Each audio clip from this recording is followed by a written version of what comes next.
So what we're now seeing, and we will see more of in the new home and living policy that's coming out, is the separation between the home and the supports in the home. So people very much getting tenancy rights. And up until now, that has been academic in implementation, partially because of the rollout, partially because we thought the quality safeguard framework would come in a little bit more heavy-handed around it, and they haven't.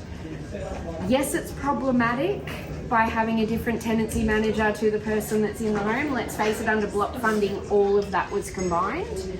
But there are some real benefits for when we get a little bit more individualised, why you would want to have that clear separation as a provider, and I promise we'll get there. I always find a silver lining. So remind me to come back to that. So just as a little bit of a, am I in the way? No, it's fine. Just as a reminder, we've got the funding that covers the building or the home, and that is short-term accommodation, which covers both the home and the supports in the home. We've got medium-term accommodation, which is really misleading and sounds exactly the same but has nothing in common. And medium-term accommodation is a payment for the building only. There is no support component. It's not just longer short-term accommodation. So it was designed because a lot of people who were moving into waiting for their SDA to be built were using short-term accommodation to be able to facilitate temporary housing or support while they were doing that. And that's short-term accommodation is very, very pricey. So they put in medium-term accommodation so that you could pay for the building component and then use one of these support options to be able to facilitate what is likely to come in the future. So breaking it down into that narrow one. An SDA, which is only for the very lucky few. A lot of your people would have got legacy SDA, but I was just talking to Jeff. Thank you, sorry Jeff, before about sometimes that legacy SDA isn't the most appropriate SDA for the person, it's just what they got. So maybe we do need to go back and have a look at some of the people and maybe make robust or something would be more appropriate and could be a problem solving where the environment could be fixed to solve some of our support issues. You are risking an eligibility decision, but in some cases I think it would be worth the risk, and especially if your organisation is running at a significant loss because the supports aren't covering off the cost of what's happening, then maybe a new building could. So do consider that. On this side we have SIL, ILO and flexible core. ILO, which we'll talk about in a couple of slides, came in very formed and it is breaking down just like SIL is. And my experience in working with some of the Western Australian providers is that ILO has taken as big, if not bigger, funding cuts than SIL. So we think, SIL's under attack, absolutely not. ILO is definitely set up in a very unique ecosystem. Western Australia definitely created structures, government structures that supported its implementation.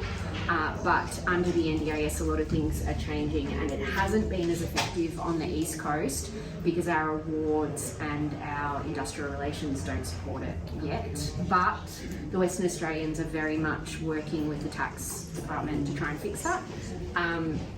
ILO, though, won't stay in its rigid form. It is already starting to break down, and what we're now seeing, and I promise I'll get into more detail about what they are, is hybrid approaches between SIL, ILO and flexible core. So some of the problems you're having financially may be solved by pivoting people in a home to an ILO model, but to do that you need to strategically be ready, because ILO is very different to SIL operationally, not necessarily on the ground.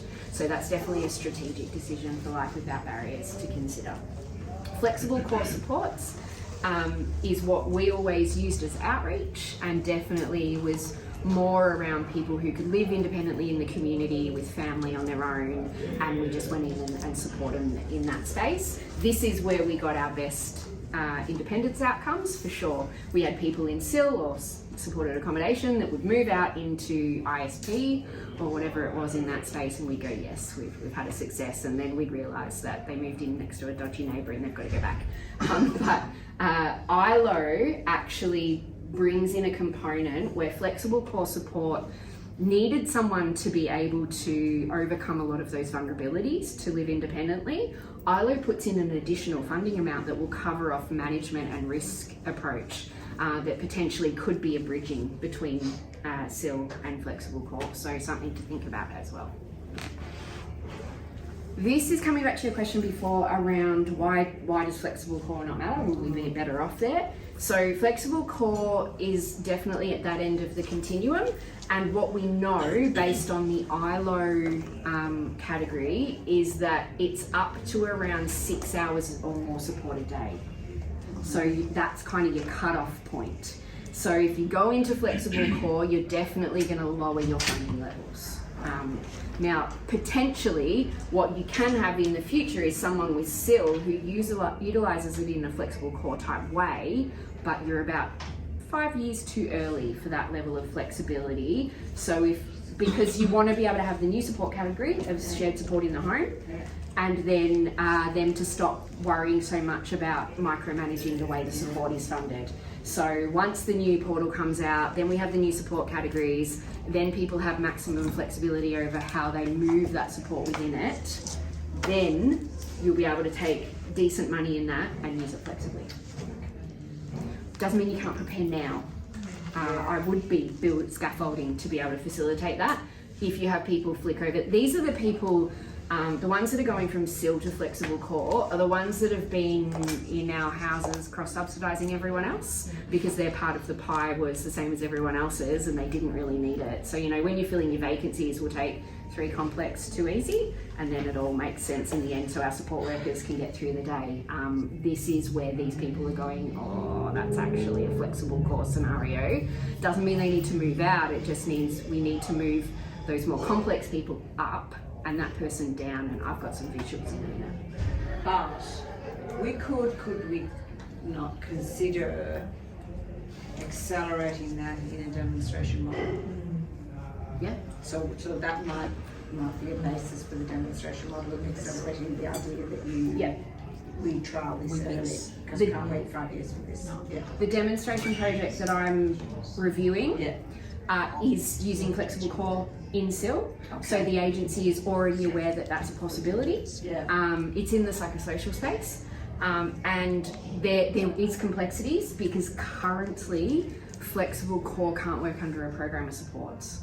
So it is only a direct evidence-based claim, which we'll talk about later. Can you have flexible core support and live in an SDA? Yes. So we use supported independent living as an identity. We were supported accommodation providers and now we're SIL providers. Supported accommodation providers, they had the house and they had the supports in it, and they also were the informal case managers and they were the best friend and they were all of those type of things, and we managed all the medication and we managed everything. Some of those functions are still ours and some of those functions are COS or whatever. So supported independent living is a brand and it's literally the code to get your money out of the ATM. It's just the line item. We are providers of shared support in the home. ILO can have shared support. Flexible core can have shared support. So we need to really understand that we already do all of this in some function. And while we get very, very tied to only SIL can happen in group homes, and I'm using that term just to represent what we already know as the spaces we work in, not in a derogatory way. While we think that this is all that can happen there, in SDA, in group homes, we're absolutely locking that person out of being able to access a whole heap of really cool stuff. And one of those things is ILO.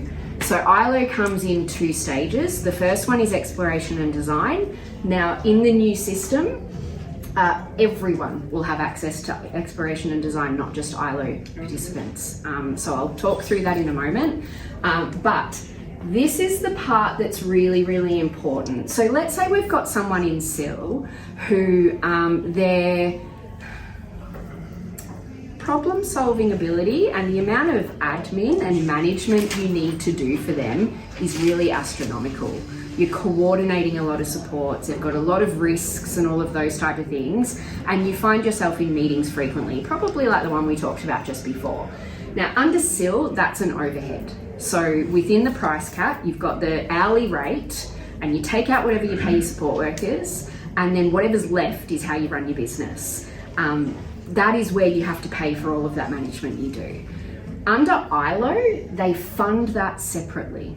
It is not an overhead. So we might look at that person and go, oh, they could be SIL, but if we're doing a lot more management and maybe less direct support, and how do we tell the difference, then maybe that person having ILO funding would be better, because an ILO provider is not a SIL provider. SIL providers provide direct support workers to work with people.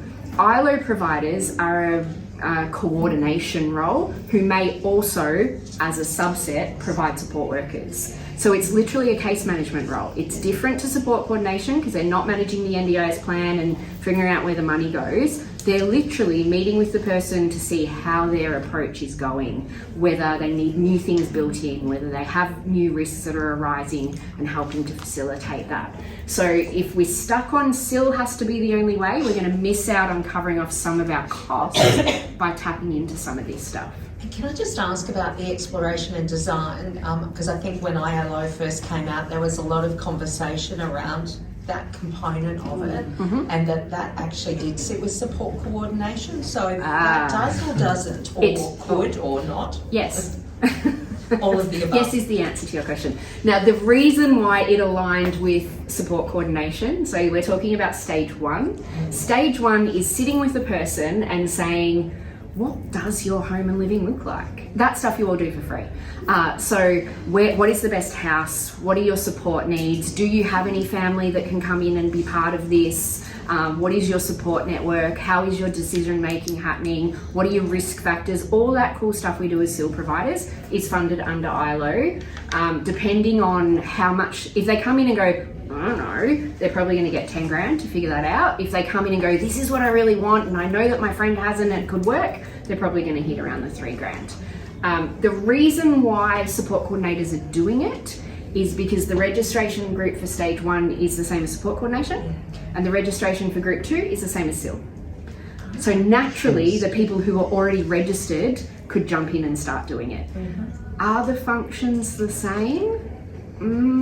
Well, we already have support coordinators that are struggling to understand the funding. We're now expecting them to understand how to work with people in the intricacies of in-home support, and I don't know many that could do it.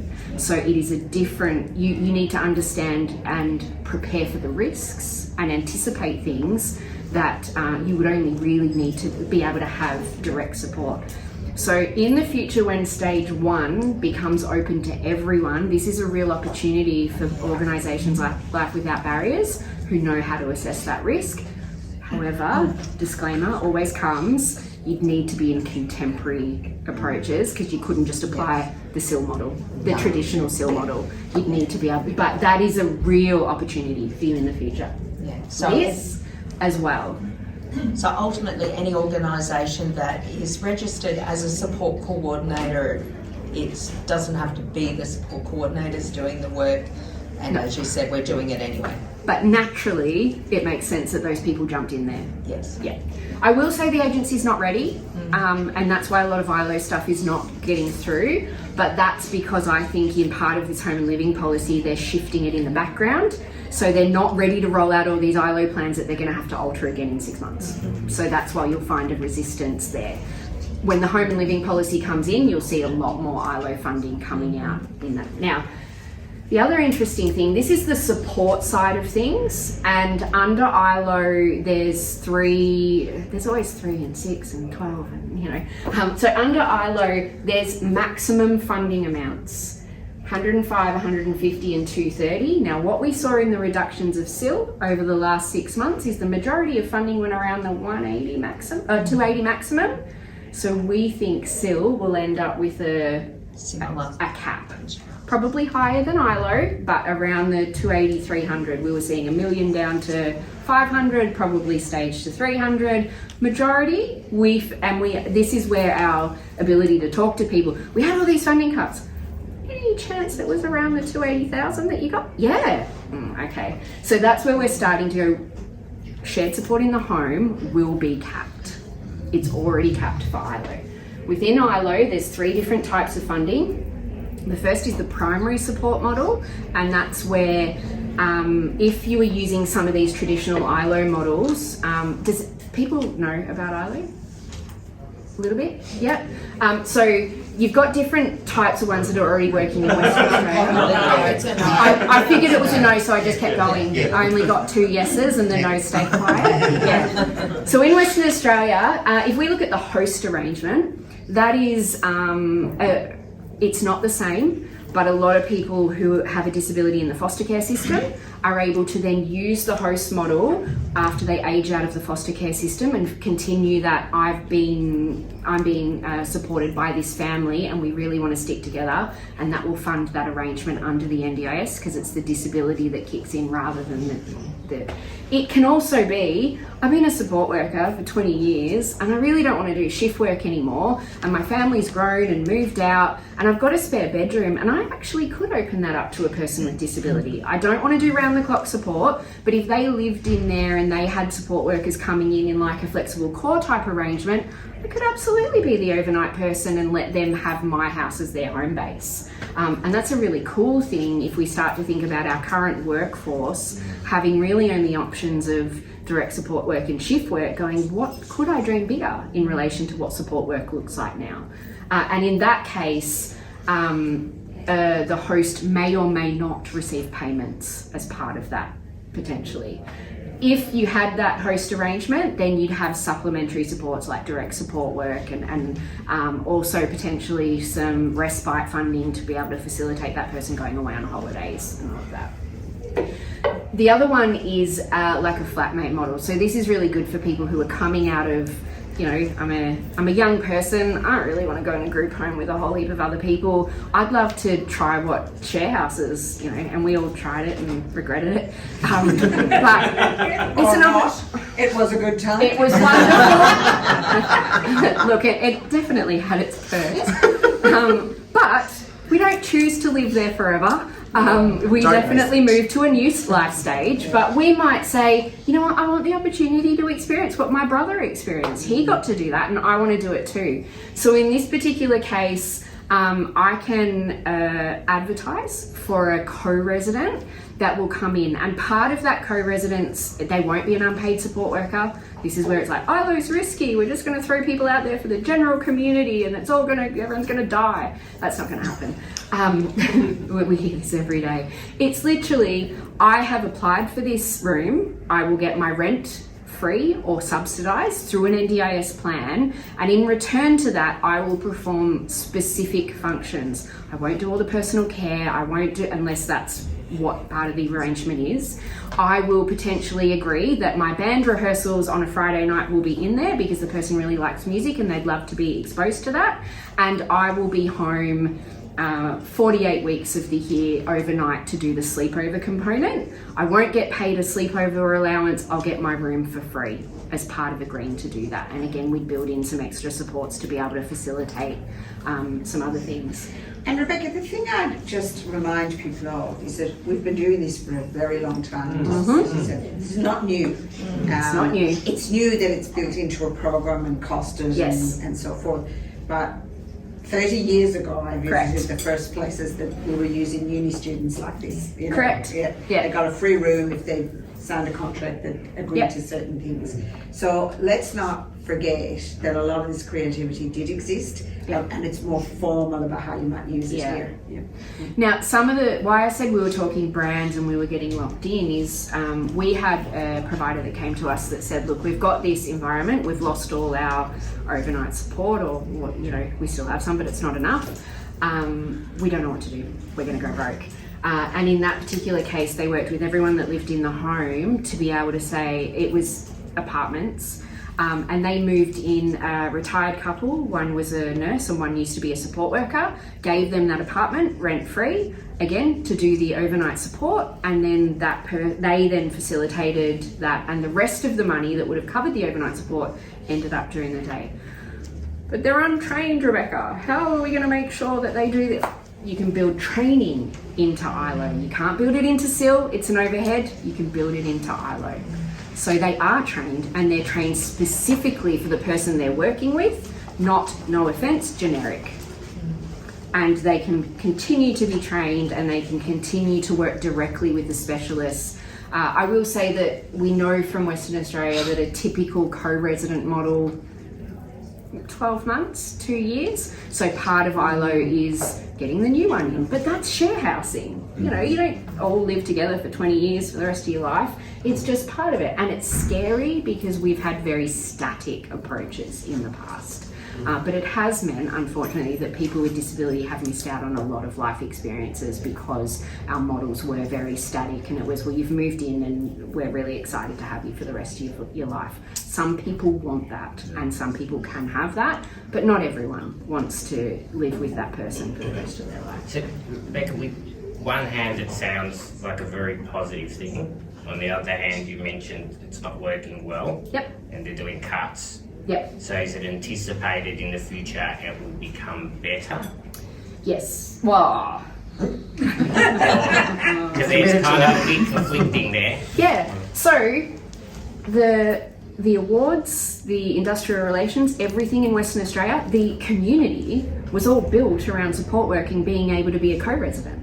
It was built around host arrangements. It rose up with the ILO is not new. It was rebranded in the NDIS. I can send you the links for all the research that was done. ILO was 30 years ago this was brought in. So they've had this evolve over the same amount of time that SIL has in Western Australia, but also for us. So we're looking at a model that literally has been embedded in Western Australia for a really long time. Yes, we've been doing it, but never formalised as an entity like this. So you move it out of that ecosystem, and it's like, we don't have any co-residents, we don't have any hosts, we don't know how to manage risk in this way because we use transference. We go, take placements time, I'm off the clock, thank goodness, that's their problem.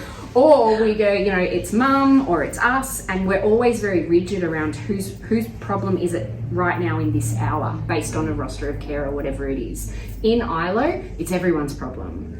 All the time, and we meet regularly and we decide things together. And one of the big conversations I have a lot at the moment is, well, if we move into this more least restrictive environment, we were talking about duty of care before, we're going to be the ones that get in trouble when this goes wrong. Yes, if we still have a Chinese wall between us and the outside.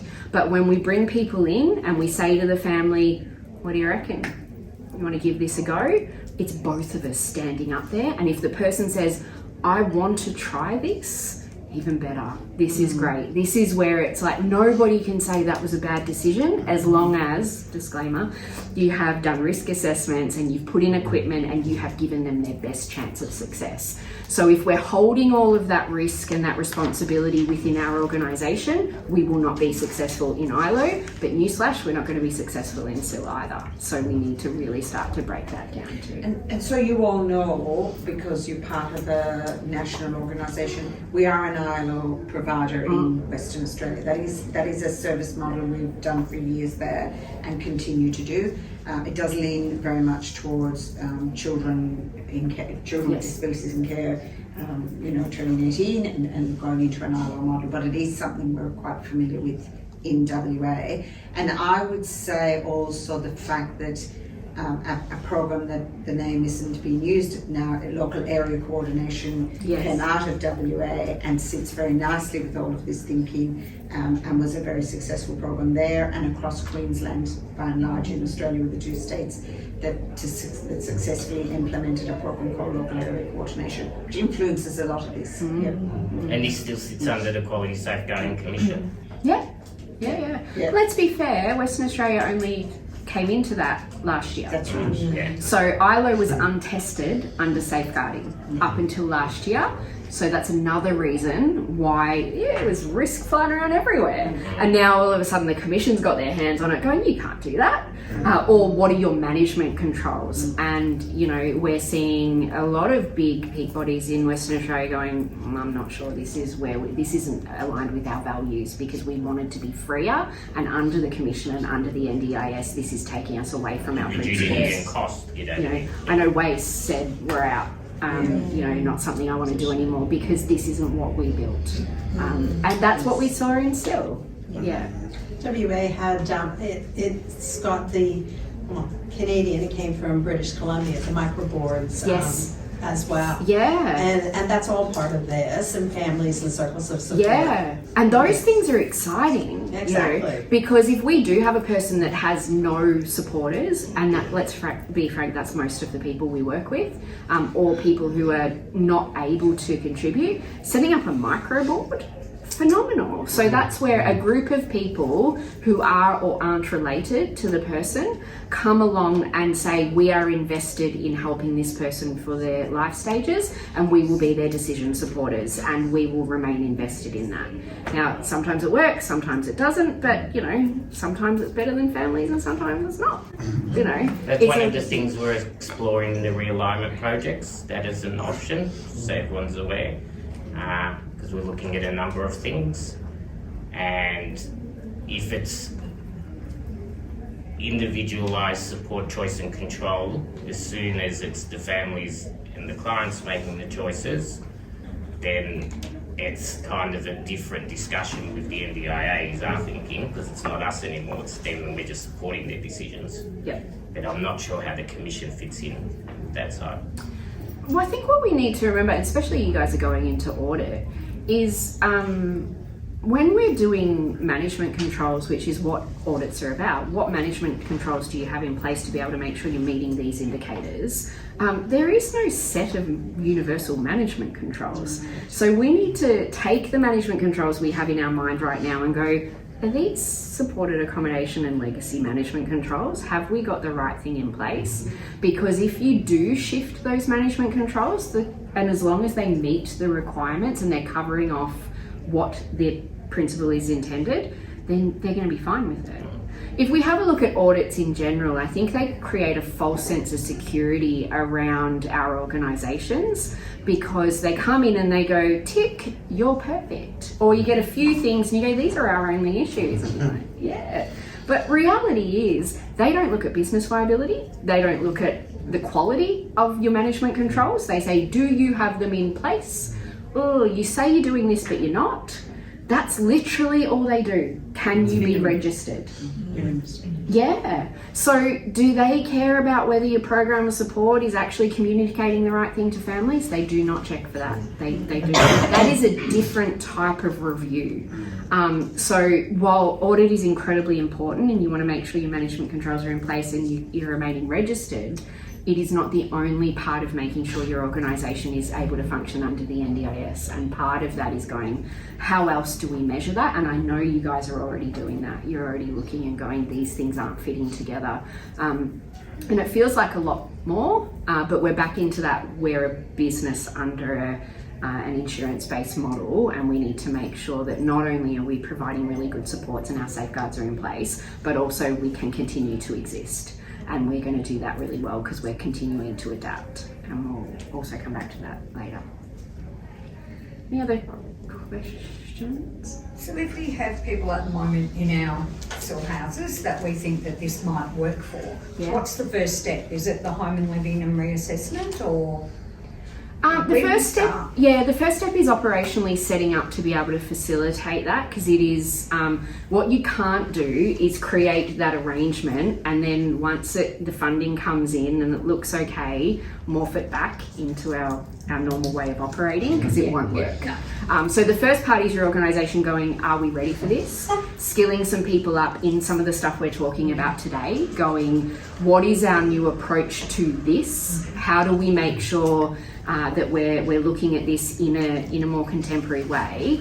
And then yes, it would be about a reassessment, which I've got the steps for a bit later.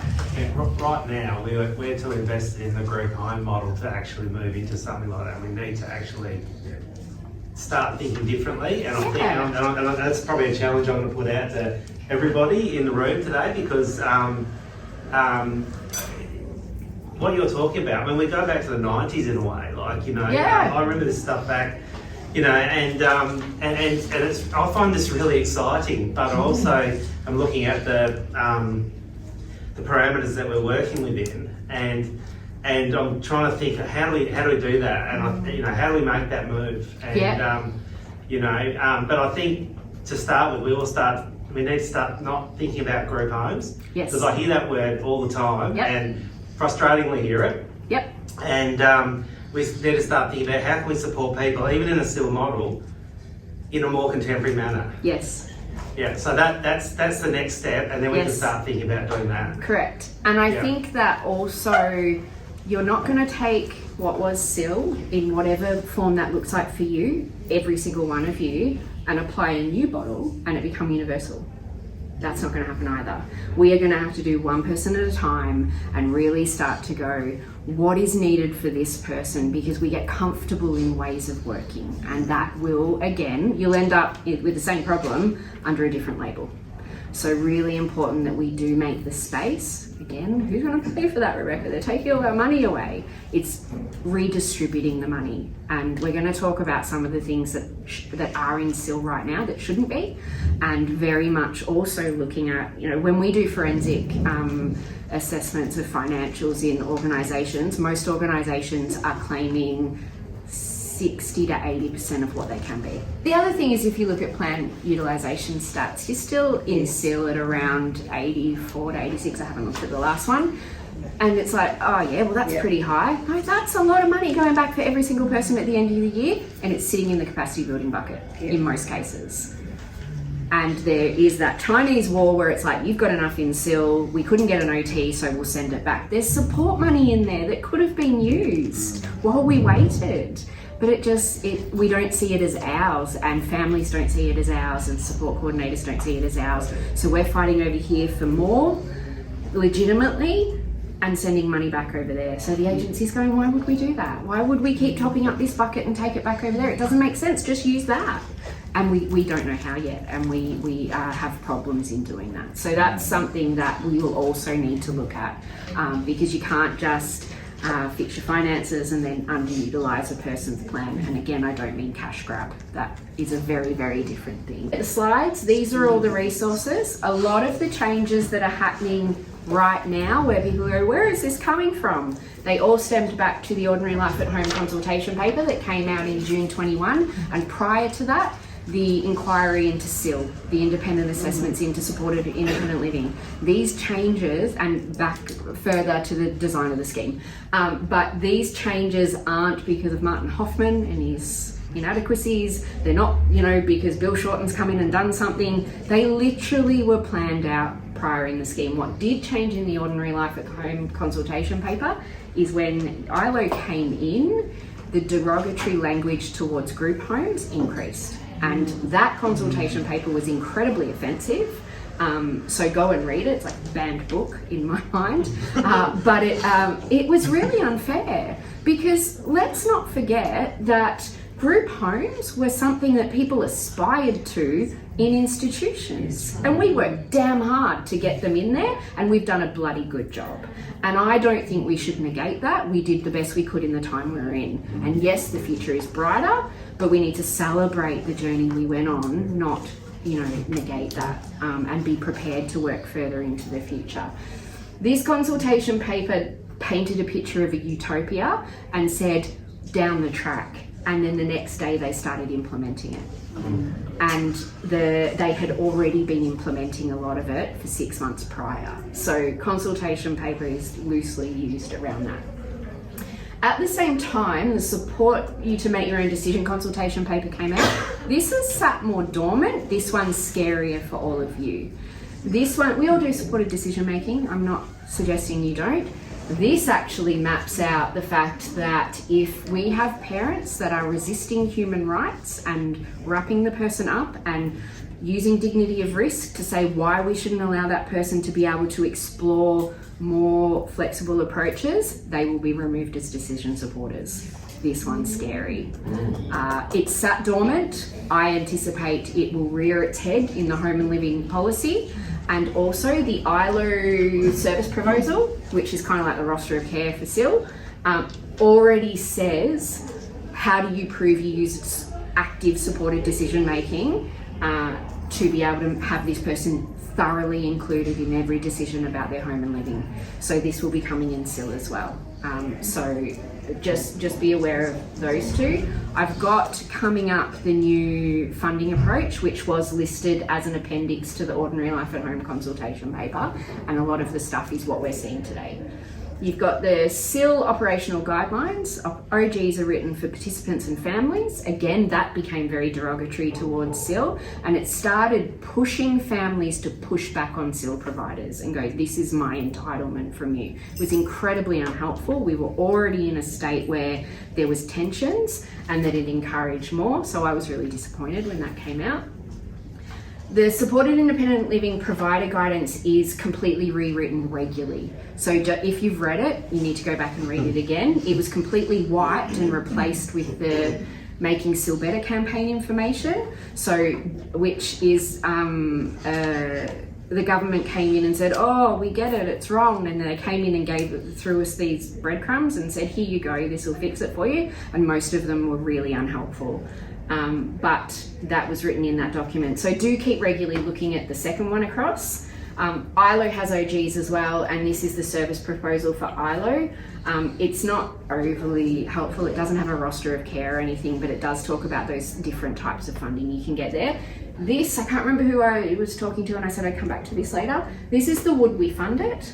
This has come out recently, and it gives you scenarios where they would typically fund supports, and is saying we're not funding that anymore and this is why.